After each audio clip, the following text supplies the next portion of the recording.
లోపల చెప్పింది అంటే బ్యాగ్ సరే అండి. క్షేత్రం ఉంటారు స్వామివారి కుక్కుటేశ్వరుడు ఈ పక్కన విగ్రహం ఉంటారన్నమాట. ఆయన ఒక రాక్షసుడు ఆయన, కానీ రాక్షసుడైనా కూడా చాలా ధర్మాత్ముడు ఆయన.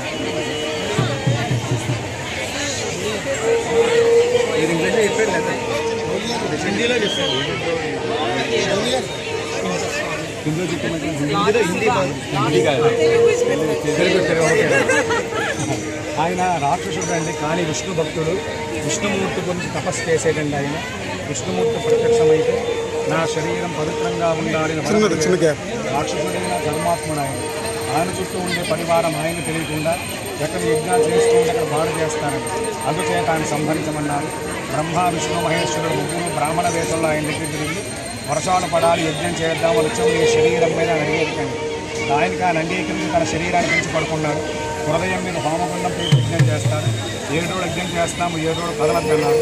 మధ్యలో లేస్తే యజ్ఞం ఆగిపోతే సంహరిస్తామన్నారు. 6 రోజులైనా లేవలేదండి ఆయన. ఇంకా ఒకరోజే ఉంది, మనమే యజ్ఞాన్ని భగ్నం చేసి సంహరించాలన్నారు. అప్పుడు ఈశ్వరుడు ఇక్కడ ఆయనే స్వయంగా కోడి అవతారం దాచి అర్ధరాత్రయ్యేసరి స్వామివారి కుక్కరో పోంచి పరిచయించింది. నిజంగానే తెల్లవారుజాము అయిందేమో, యజ్ఞం అయిందని చెప్పి ఆయన లేచిపోతే యజ్ఞం ఆగిపోతే ఆయన సంహరించారు. ఆయన శరీరం 3 భాగాలు చేస్తే శిరస్సు దేహార్కే హృదయ భాగం ఒడిస్సా రాష్ట్రం జాజిపూర్ నాభిగయం గయాసుడు పాదం పడద ప్రదేశం పాఠం. ఆయన సంహరణార్థం కోడి రూపంలో లింగ రూపంలో వెలిసిన స్వామి. కోడును కుక్కుటం అంటారు, అందుకే కుక్కుటేశ్వర స్వామి పాదం.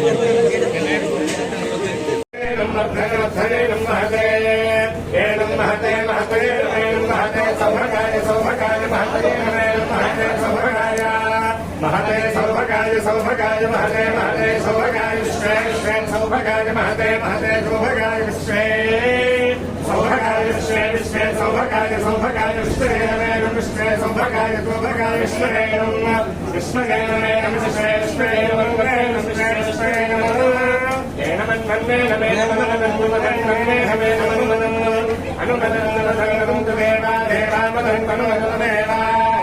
अनंत देवा देवामगंगवतु देवा देवा इति देवा सर्वधाने ब्रह्मदेवता ब्राह्मणप्रसादात् शत्रुक्षयं मित्रो जयमश्नुते।